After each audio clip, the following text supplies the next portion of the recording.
بسم الله الرحمن الرحيم الحمد لله وكفى على عباده الذين اصطفى أما بعد. Respected elders and friends, ulama kiram, hufaz kiram, respected friends, respected viewers and listeners. Alhamdulillah, in tonight's recital we completed the 8th juz of the Quran. Now in this particular juz of the Quran, Allah subhanahu wa ta'ala makes mention in regarding the incident with the shaitan and Adam alayhi salatu wasalam. I informed you that I will inshallah tell you what had happened afterwards when shaitan refused, and he flatly refused to bow down to Sayyidina Adam alayhi salatu wasalam. It was the command of Allah subhanahu wa ta'ala. When the angels were told, the angels, they actually did the command of Allah subhanahu wa ta'ala. They didn't think twice. They didn't think, okay, right, why do we have to bow down before a creation of Allah subhanahu wa ta'ala who is less, value than us? Because we are created from celestial light. And this man and this particular creation is made out of sand, soil, mud. So why do we have to bow down to this particular creation of Allah subhanahu wa ta'ala? So the angels did not question the fact. But when it came to Iblis, he questioned Allah subhanahu wa ta'ala.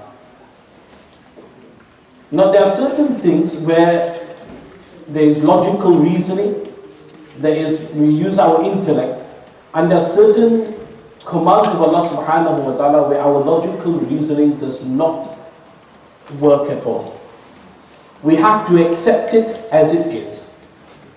There's no choice. It's like شهر رمضان الذي أنزل فيه القرآن. The Quran was revealed in the month of Ramadan. We all know with the fact that the Quran was revealed in the month of Ramadan. We know the rosas, the fasts of Ramadan are fard. Now don't question the fact that why is it fard? Why did Allah subhanahu wa ta'ala make it 30 days? Why didn't He make it 10 days of fast?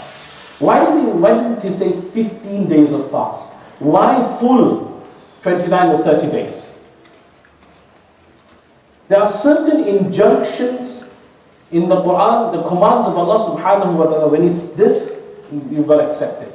There's no leeway, there's no allowance, there's no loopholes, there's no looking for another idea. But the command of Allah subhanahu wa ta'ala is correct, and we've got to accept it, and that's it.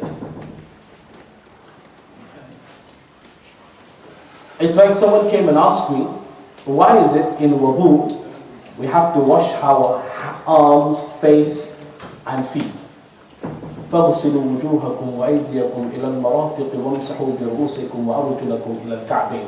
When I told him it is the command of Allah subhanahu wa ta'ala, he said to me, but how is it possible that God speaks about washing of hands and washing of feet in the Quran? That is Allah subhanahu wa ta'ala, it's the command of Allah. We have no say in that. It is the command of Allah subhanahu wa ta'ala, we have to accept it, where He said, فَاغْسِلُوا, wash, وُجُوهَكُمْ وَأَيْدِيَكُمْ إِلَى الْمَرَافِقِ وَامْسَحُوا بِرُؤُوسِكُمْ وَأَرْجُلَكُمْ إِلَى الْكَعْبَيْنِ. Hands, feet, arms, we've got to wash it. So certain injunctions of the Quran, we've got to accept it without a shadow of doubt. So now shaitan, he refused to bow down to Allah subhanahu wa ta'ala. The simple reason is out of haughtiness and pride and arrogance, that's it. As to why do I have to bow down to something which is less value, which is less than me? Where He said, قَالَ أَنَا خَيْرٌ مِّنْ خَلَقْتَنِي مِنْ نَارٍ وَخَلَقْتَهُ مِنْ طِينٍ. That you have made me from fire, which is absolutely splendid, which is huge, which is mammoth. وَخَلَقْتَهُ مِنْ طِينٍ. You have created him from something which is mud, soil, where it does have no value at all. When Allah seen that pride and that arrogance in shaitan, that's when he was expelled from the fraternity of angels. Because remember, Iblis has been created from fire. He is a jinn. How did he reach the status of the angels? Because of his constant piety and worship to Allah subhanahu wa ta'ala. That's the reason why he reached that stage. And when he reached that stage, he thought that, okay, I'm just like an angel because I am amongst angels. So he thought that he can now challenge Almighty Allah subhanahu wa ta'ala. And that's the reason why there are scholars out there who say, I have all the knowledge of the world. Wallahi, they don't have the knowledge of the world. I can sit here before you, I can say that I have little knowledge, but I cannot say I have the entire knowledge of Allah and His Rasul sallallahu alayhi wa sallam. I am still a student and I will continue to be a student. Ask any profession. You ask a doctor, is he a complete doctor? No, he's not a complete doctor. Because over the period, over time period, you will find that something new will come. So he has to continue to study. He has to study this particular medication, this particular aspect of medicine to understand what's the cure, what's the remedy for it, and how can we utilize that particular medication for our body. So the doctor will continue to study. So is he a complete doctor after he has been a graduate from a university? No, he has not. Because remember, studying, there's no end to studying. And I've said this on numerous occasions when I go to schools and I educate and lecture students. I would say that education is such, there's no end to education. There's always a beginning, but there's no end to education. Likewise with Islamic education, there is no end to it. We will continue. How many times you will find a lot of scholars, the most senior scholars, who has been teaching the most senior books for 20, 25, 30 odd years. I know of teachers who have been teaching Sahih al-Bukhari for the past 45 years. And he says that every year, every time I open the book, I find something new. Something new he finds in the hadith of Rasulullah sallallahu alayhi wa sallam. So there's no end to knowledge. We've got to continue to educate ourselves. It is up to us to further our Islamic education. You know, we have the madrasa, which is exceptionally good, which is brilliant. But the child will only go to madrasa till the age of maybe 12, 13, I'm not sure about here, but generally in England, you'll find that the child will go to madrasa up to the age of 13 and 14. After that, the child will think that I have got all the education of Islam on my shoulders. Now I can answer anyone, debate with anyone.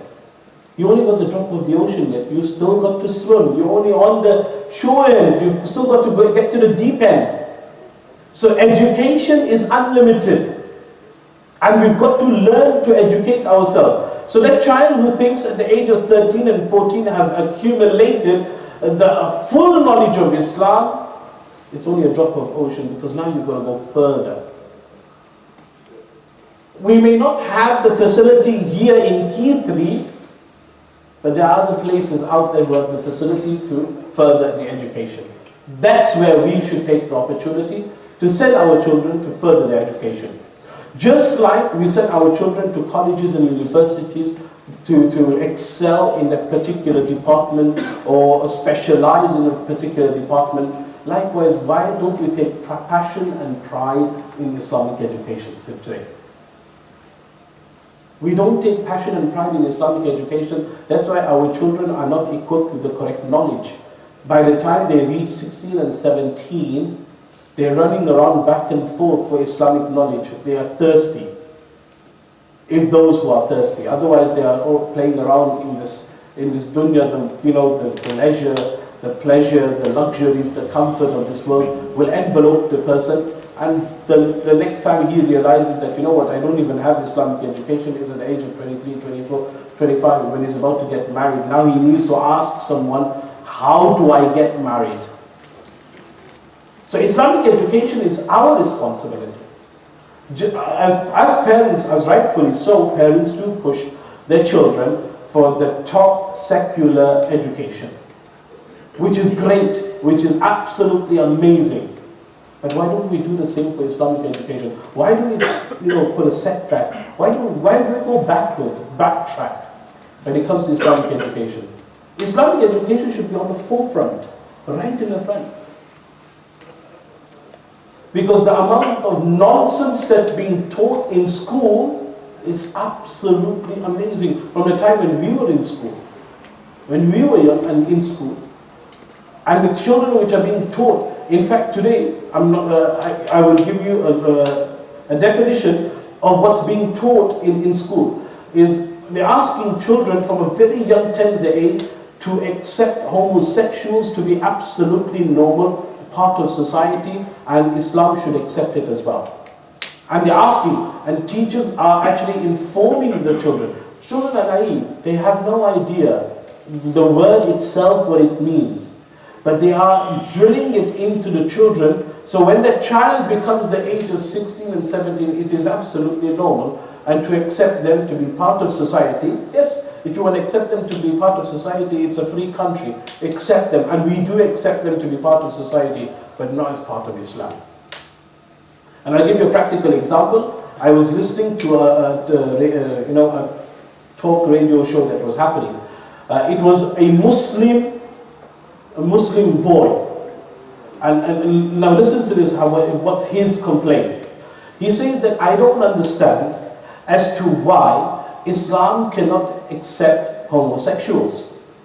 But the question that arises, he says, then why my mom and dad, they have accepted me for who I am. Why can't Islam accept it?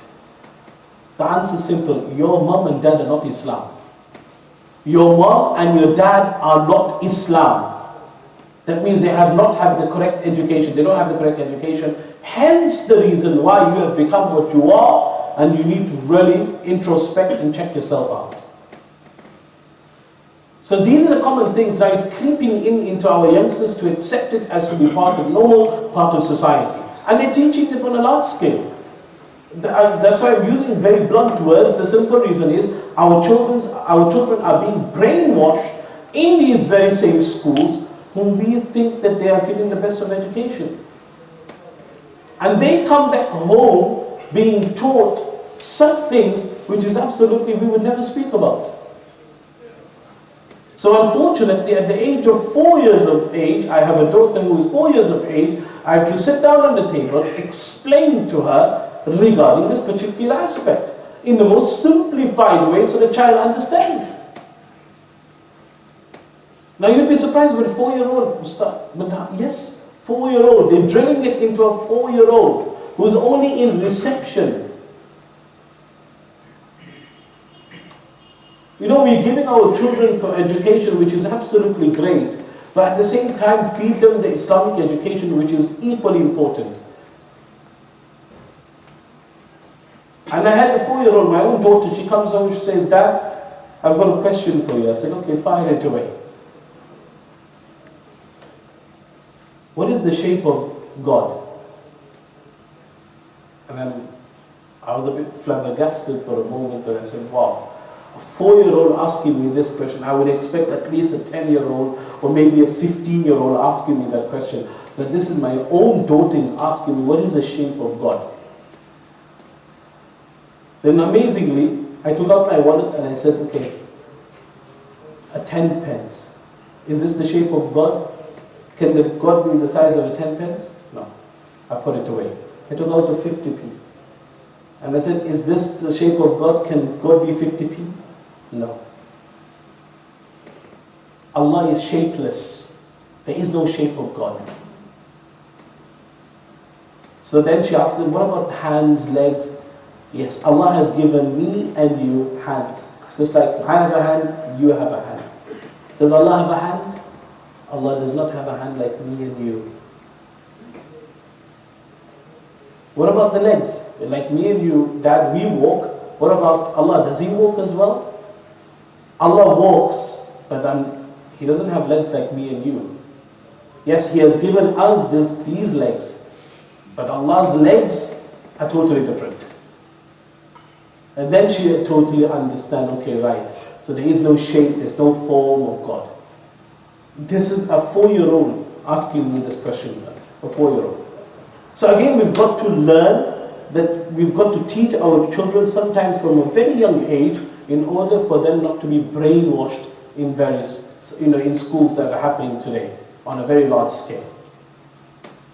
Moving on further, so Shaitan refused. When he refused, Allah expelled Shaitan from there and told him, right, go from here.